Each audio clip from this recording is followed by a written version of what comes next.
Federal Drive is presented by GEHA, Government Employees Health Association, proudly providing health and dental benefits to federal employees and their families. Visit GEHA.com. Just days ago, the White House came out with a national security memorandum devoted to artificial intelligence.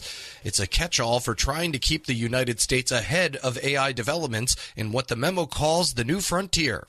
For analysis, Federal Drive host Tom Temin spoke with the Executive Vice President for Policy at the Professional Services Council, Stephanie Castro. They're going to need a lot of industry engagement on this. You don't have AI expertise resident in the policy shops of the various departments, or certainly not the White House. And so you really do need to get to the technical experts on this one. And they mentioned contractors a few times in this memo, which I'm grateful for that they were even mentioned. But there needs to be more acknowledgement that industry has solutions that they can offer. It's not all going to be done by strategy and policy, right? It's got to, at some point, the rubber meets the road and the technical expertise needs to come into the conversation. In some ways, it seems like a call to action for various agencies to do rulemaking. I mean, in their summary, it says the NSM, this memo, directs actions to improve the security and diversity of chip supply chains. Well, that's not, the government isn't making chip supply chains. Well, that's exactly right. I think as we heard from the National Economic Advisor, they're going to focus on semiconductors, infrastructure, clean energy. You've got workforce mentioned in here. All of these are essential elements. But as we move forward, they talk about public investment, but private investment is going to be critical here. And anything they can do to work on opportunities where industry knows where we're going, they know the governance structure around it, and they can apply their solutions in a way that makes sense, is what we're looking for. And I think part of that, as I said earlier, is about getting industry involved and figuring out what's in the art of the possible here. Yes. So services contractors, the vast bulk of the people that your organization represents, the Professional Services Council, what do you see for them specifically? Because this seems directed at chip manufacturers. You go back to the AI infrastructure piece of it, and semiconductors and chips are really, really important. We've got a lot of statute and some regulation on this area specifically. But for us as service providers, we're all about the workforce, right? We're about the labor that's needed. So it's research and development, it's test and evaluation, it's maintenance of systems, et cetera. And not just that piece of it, but the consulting side, right? The consulting piece where you've got individuals who are technical experts who can advise the government. We're watching this part very, very closely because workforce is the bread and butter of the services industry. And if they're going to, in the government, start to creating policy that affects the workforce, that can expand the workforce, we're all in favor of that. But it needs to be done in cooperation with industry.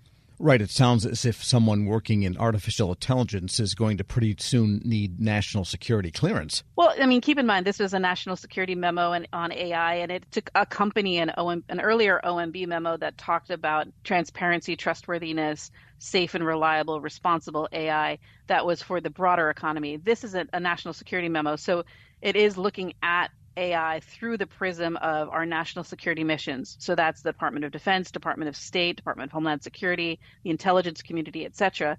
And so as we talk through the implications of AI, we got to also know, what are we going to use AI for in this space? Are we going to be talking about battlefield decision making and the use of AI in that? Or are we going to talk about the use of AI in the procurement process that you and I, Tom, often talk about in terms of requests for proposals, statements of work, evaluation of proposals? So there's a whole spectrum of opportunity here. So, this is a national security memo that has dozens of tasks for the executive branch and the agencies to undertake. I just hope that they do it in cooperation with industry. We're speaking with Stephanie Castro. She's Executive Vice President for Policy at the Professional Services Council.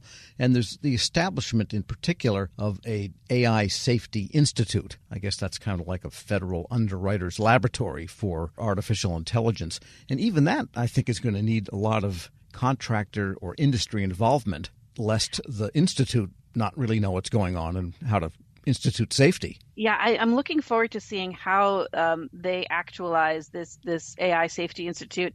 It designates the institute as what they're calling the port of contact for industry to weigh into what's going on in the national security agencies. And so I'm looking forward to seeing how they realize that.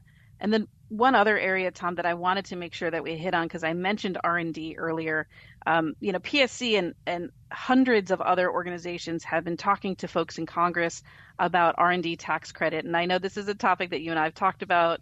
You and my boss, David Berto, PSC's president and CEO, have talked about it.